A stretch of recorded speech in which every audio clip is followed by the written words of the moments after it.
Assalamualaikum warahmatullahi wabarakatuh.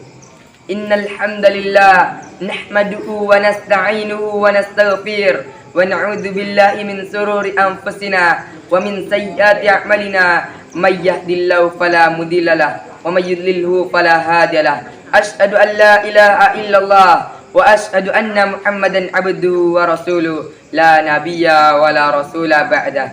Amma ba'du. Segala puji bagi Allah yang telah memberikan kita nikmat sehat tanpa cacat. Iman dan Islam masih tetap melekat. Selamat dari godaan setan yang terlaknat. Salawat bertangkaikan salam, berdaunkan syafaat, berbuahkan manfaat. Marilah kita haturkan kepada pemimpin dunia yang anti korupsi, suami teradil terhadap istri, orang yang paling merendah di hadapan ilahi. Beliaulah Nabi kita Muhammad sallallahu alaihi wasallam yang telah membawa kita dari zamannya perjalanannya unta menuju zaman mengayun sepeda, dan berkembang lagi menjadi motor Kawasaki Ninja, dan berkembang lagi menjadi mobil Toyota Avanza, dan berkembang lagi menjadi pesawat Garuda Indonesia yang diterbangkan ke Amerika menuju Presiden Barack Obama. Berdirinya saya di sini karena tidak ada kursi dan juga tidak ingin basa-basi, apalagi jualan nasi. Berdirinya saya di sini akan menyampaikan sepatah dua patah kata yang akan saya patah-patahkan menjadi beratus-ratus kata, bahkan beribu-ribu kata, yang berjudul Perjuangan Ulama Bangsa. Saudara-saudariku seperjuangan yang dirahmati oleh Allah SWT, sudah menjadi fakta sejarah kemerdekaan yang datang di negeri ini tidak datang sia-sia, namun atas cucuran keringat, cucuran darah, dan ratusan bahkan ribuan nyawa para syuhada, para ulama, para pendekar bangsa yang telah memberikan dirinya demi Indonesia merdeka. Seperti yang kita ketahui, Kiai Haji Ahmad Dahlan merupakan pendiri Muhammadiyah pada tahun 1912. Melalui Muhammadiyah, beliau mengedepankan penguasaan ilmu pengetahuan dan teknologi sebagai landasan untuk memajukan bangsa.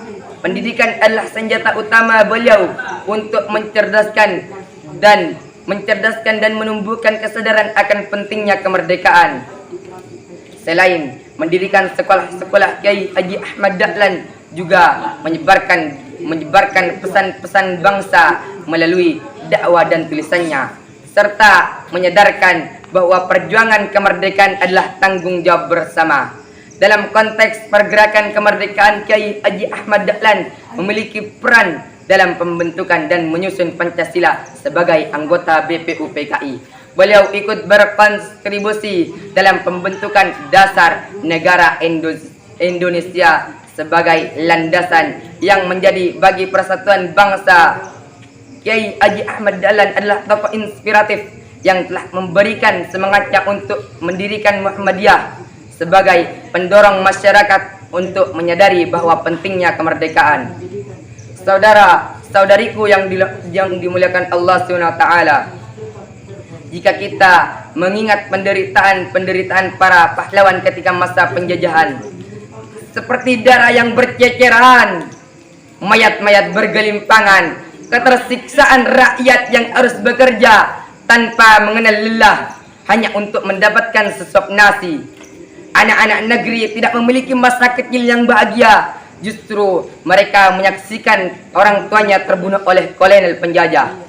Saudara-saudariku yang dirahmati oleh Allah SWT, akan tetapi semakin pesatnya perkembangan zaman ternyata membuat kemerosotan moral menjadi wacana sosial yang kian lama kian meningkat, di mana banyak orang yang begitu mudahnya meninggalkan perintah agama. Pembunuhan terjadi di mana-mana, korupsi, kolusi, nepotisme merajalela, bahkan zina yang terjadi di mana-mana.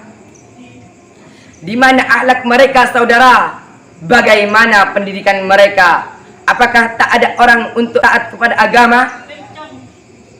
Padahal Allah telah berfirman di dalam Al-Quran, "Wal takum minkum ummatun yad'una ilal khair wa ya'muruna bil ma'ruf wa yanhauna 'anil munkar wa ulaika humul muflihun." Dan hendaknya segolongan di antara kalian untuk menyuruh kepada kebaikan dan mencegah yang mungkar. Mereka itulah golongan orang-orang yang beruntung. Saudara-saudariku sebangsa setanah air yang dimuliakan oleh Allah Subhanahu wa taala. Amar ma'ruf nahi mungkar adalah kunci sukses dalam mengantisipasi kemaksiatan.